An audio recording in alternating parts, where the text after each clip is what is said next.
जय श्री राम का जन्म कैसे हुआ और कहाँ हुआ था? भगवान राम का 7वां अवतार माने जाने वाले प्रभु श्री राम ने हमेशा की अधर्म पर धर्म की विजय हेतु अवतार धारण किया है। टीवी पर तो हम सभी ने रामायण देखी होगी, लेकिन फिर भी कई ऐसे प्रसंग रह जाते हैं जिनके बारे में लोगों को जानकारी नहीं होती है। कुछ ऐसी ही है प्रभु श्री राम की जन्म कथा। आज आध्यात्म के इस विशेष प्रस्तुति में हम आपको श्री राम की जन्म कथा के कुछ उन पहलुओं के बारे में बताएंगे जिनसे लोग अनजान हैं। महाराजा दशरथ ने पुत्र प्राप्ति के लिए यज्ञ किया। महाराज दशरथ ने श्यामकर्ण घोड्डे को चतुरंगिनी सेना के साथ छोड़वाने का आदेश दिया। महाराज ने समस्त मनस्वी, तपस्वी, विद्वान, आर्षि मुनियों तथा वेदविज्ञ प्रकांड पंडितों को बुलावा भेजा। वो चाहते थे कि सभी यज्ञ में शामिल हों। यज्ञ का समय आने पर महाराज दशरथ सभी अभ्यागतों और अपने गुरु वशिष्ठ जी समेत अपने परम मित्र अंग देश के अधिपति लोभपाद के जामाता रंग राशि के साथ यज्ञ मंडप में पधारे। फिर विधिवत यज्ञ शुभारंभ किया गया।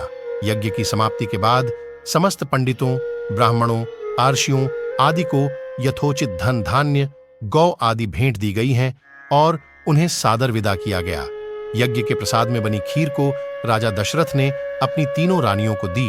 प्रसाद ग्रहण करने के परिणाम स्वरूप तीनों रानियों गर्भवती हो गईं। सबसे पहले महाराज दशरथ की बड़ी रानी कौशल्या ने एक शिशु को जन्म दिया जो बेहद ही कांतिवान, नील वर्ण और तेजोमय था। इस शिशु का जन्म चैत्र मास की शुक्ल पक्ष की नवमी तिथि को हुआ था। इस समय पुनर्वसु नक्षत्र में सूर्य, मंगल, शनि, बृहस्पति तथा शुक्र अपने अपने उच्च स्थानों में विराजित थे।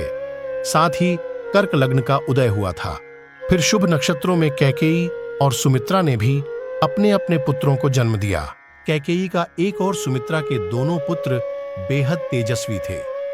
महाराज के चारों पुत्रों के जन्म से संपूर्ण जम्बूद्वीप भारत खंडे आर्यावर्त देश में हुआ।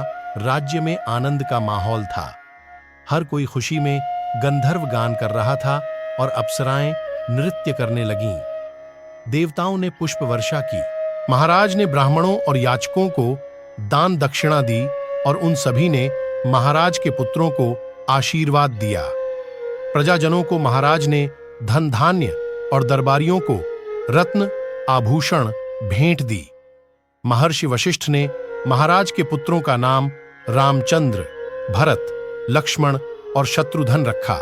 जैसे जैसे ये चारों बड़े होने लगे, रामचंद्र अपने गुणों से प्रजा के बीच बेहद लोकप्रिय हो गए। उनमें ऐसी विलक्षण प्रतिभा थी जिसके जरिए वो कम आयु में ही समस्त विषयों में पारंगत हो गए थे। वे हर बात में निपुण थे, जैसे हर तरह के अस्त्र शस्त्र चलाने में, हाथी घोड़े की सवारी में आदि। वे अपने माता पिता और गुरुजनों का बेहद आदर करते थे और उनकी सेवा में लगे रहते थे। उनके तीनों भाई भरत, लक्ष्मण और शत्रुघ्न भी उनका अनुसरण करते थे और धीरे धीरे बड़े होने लगे। जय श्री राम